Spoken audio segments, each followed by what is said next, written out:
it's recently come to my attention that there's a new bill in the UK Parliament that's trying to get passed, which is to do with street harassment.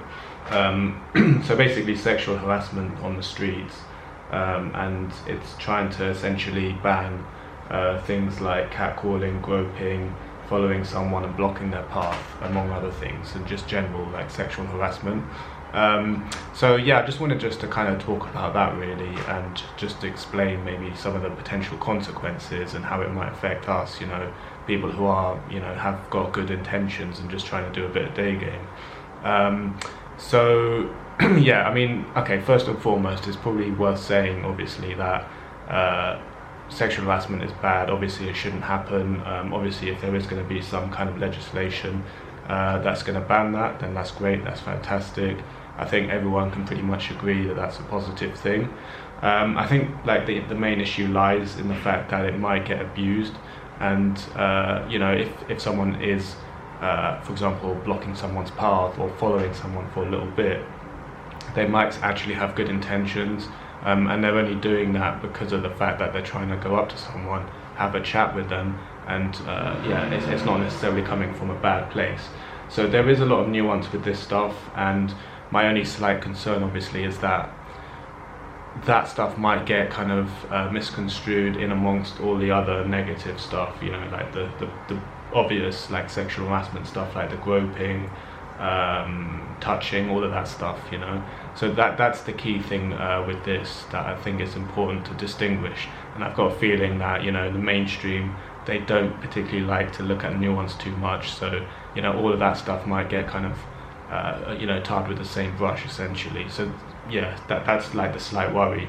I think like right now it's not something to really worry about, you know. If you're in the UK, I don't think it's a big deal right now at the moment. I think that, you know, Daygame is still 100% doable, but you know, this might come into effect maybe 5-10 years time, who knows. They might be a lot more strict with this stuff, but as of right now I think it's absolutely fine, nothing really to worry about. You know, and yeah, I don't think that this should discourage you from going out there and taking action, basically.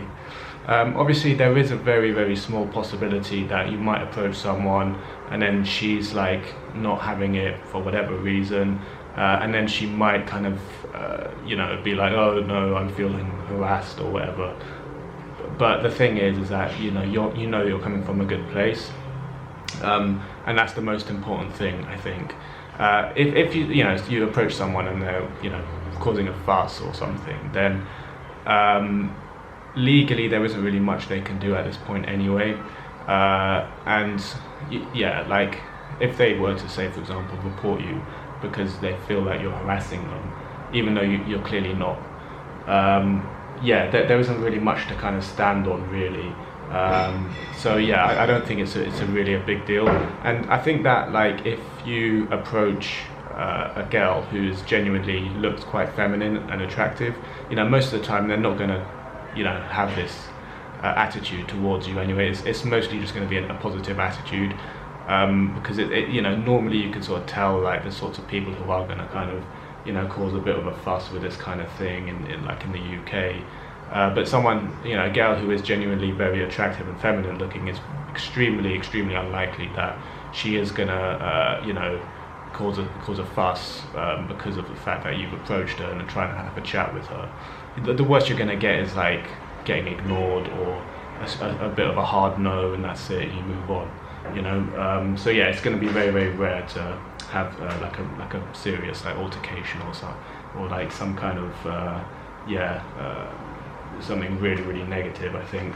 And just on that note about following or blocking someone's path, so like, yeah, I mean, when it comes to following, obviously there's a big difference between following someone for like 20 minutes on their way home or something, compared to like, you know, following someone for, let's say, half a minute because you're trying to, you know, approach a girl who's walking at a reasonable pace, and maybe she's in a slightly busy area, you know, a crowded area with lots of people around, so you're just kind of waiting for the space to open up before you actually go in and approach. Or even just like trying to catch up with her if she's walking a little bit faster, you're trying to, catch up with her, so you have to follow for a little bit. So there's a really, really important distinction between both of those cases, because clearly, obviously, if you're stalking someone, following them for like 20 minutes, that's negative, and the other one isn't, because it's something you have to do in a practical sense to actually go up to that someone and speak to them. And yeah, I mean, when it comes to blocking their path, yeah, I mean, the thing is, like, I still think, like, the traditional front stop that you've probably seen countless times, I don't think that that's overly intrusive, because yeah, okay, you're getting in front of someone who's walking, but they still have the option to kind of go around you if they definitely don't want to speak to you. But obviously there's a clear distinction between that and continuously blocking someone's path to the point where they can't get away from you, because that's obviously harassment. That's clearly harassment, and you shouldn't be doing that. No one should be doing that. But obviously just doing a front stop where you get right in front of someone as they're walking, just to get their attention and get them to kind of focus their attention on you, and then obviously they then have the option to either speak to you or not speak to you, and then obviously if they don't speak to you, then they just go around you and then carry on their path. Yeah, that's an important distinction to be made. So that's really important, for this bill not to kind of criminalize, because there's nothing wrong with that.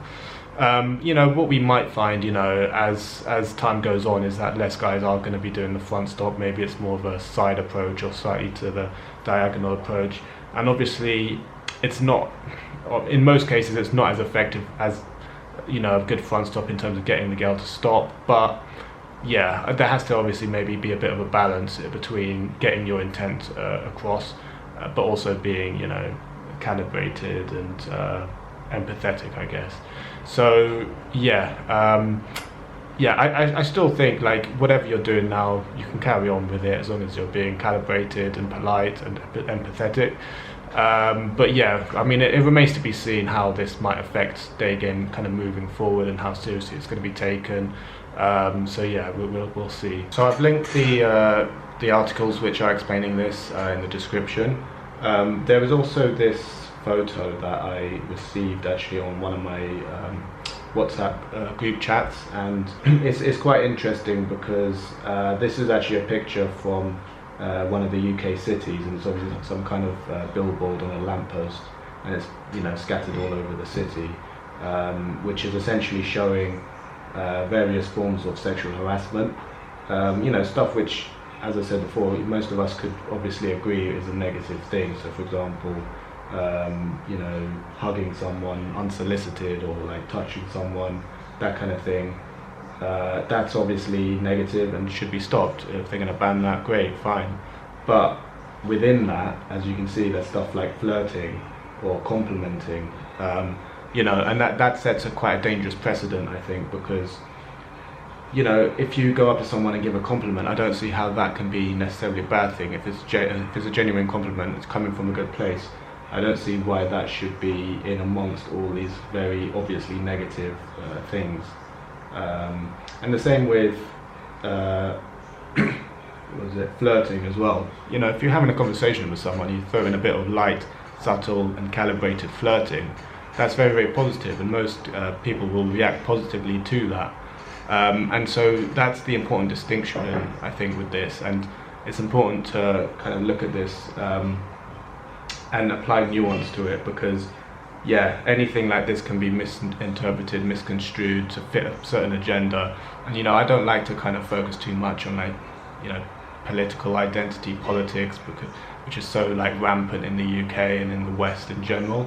I find that stuff just isn't of interest to me in general, but again, it's just it just creates negativity in general, and people are always sort of just trying to find some kind of excuse to have some kind of conflict, and it's just not helpful, I think. Yeah, it's important to stay away from that narrative, I think, and just focus on what you're actually doing. You're out in public, you see an attractive girl who you want to speak to, that's all that matters. None of this bullshit, you don't want to have half your mind kind of focused on all this political bullshit affecting you. Just focus on the present, focus on the fact that there's an attractive girl there, I'm going to try and connect with her, and that way you'll actually have a better experience and you're less likely to face any of this negative kind of consequences anyway. But yeah, I mean, the thing is, the UK, it's getting increasingly more difficult, I think, with dating in general. I mean, I've said this before, but ever since like Brexit and COVID, it seems like dating in the UK has become a bit more difficult. It seems like there's not as many attractive girls around, and it's just a lot better abroad, basically. So yeah, I mean, all I can say really is, if you can, go out abroad. It's just a lot better in terms of dating. And even if you are almost kind of like, in a way, kind of forced because of work or friends, family commitments, that kind of thing, to stay in the UK, then I think, use your holiday time wisely. Spend that time going to like new places, going abroad and doing some dating abroad. I think it's just a lot better, and it's something that I genuinely think every single Western guy should experience, dating abroad, because it's just infinitely better than being stuck in the UK. I mean, if you are stuck in the UK, try not to worry about this stuff too much. It's very easy to get sucked into this like negative narrative stuff, and yeah, it's just important to focus on what you're actually trying to do, which is actually go out there, meet people, socialize. And I know that most guys who do Daygame are coming from a good place. They're just doing it because they want to increase their confidence, or just trying to get a girlfriend, and nothing wrong with that. Most guys are coming from a good place, and you need to realize that as well.